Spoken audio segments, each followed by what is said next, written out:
السلام علیکم، آپ دیکھ رہے ہیں پاک ایکسکلوسیو ٹی وی۔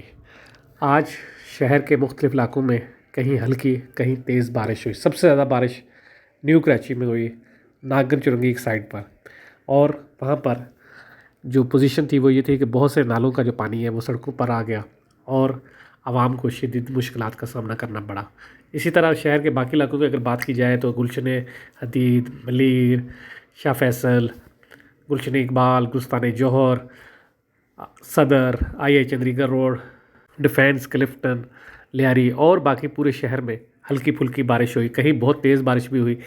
اور یہ مناظر آپ جو دیکھ رہے ہیں لیاقت نیشنل کے بالکل سامنے کے ہیں۔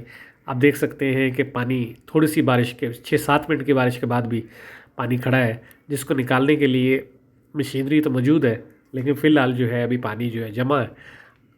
آپ دیکھ رہے ہیں پاک ایکسکلوسیو ٹی وی۔ اسی حوالے سے محکمہ موسمیات کا کہنا ہے کہ رات کو مزید بارش ہو سکتی ہے شہر کے مختلف علاقوں میں۔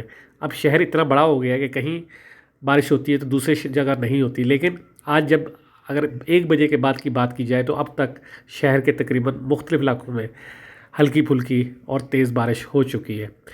اس حوالے سے محکمہ موسمیات کا کہنا ہے کہ مونسون کا سیزن شروع ہو چکا ہے اور اس کا اگلا سیزن جو ہے وہ 21 جولائی سے لے کر 6 اگست تک چلے گا، اور اس دوران جو ہے مزید بارشیں ہوں گی ملک بھر میں۔ اس حوالے سے یہ بھی کہا جا رہا ہے کہ کراچی میں جو بارشوں کا سیزن ہے یہ ابھی 1-2 دن مزید چلے گا، اور کراچی میں جو ہے بارش آج رات کو اور کل مزید ہو سکتی ہے۔ آپ دیکھ رہے ہیں پاک ایکسکلوسیو ٹی وی۔ اگر آپ نے میرے چینل کو سبسکرائب نہیں کیا تو ضرور کریں۔ ویڈیو دیکھنے کا شکریہ۔ اللہ حافظ۔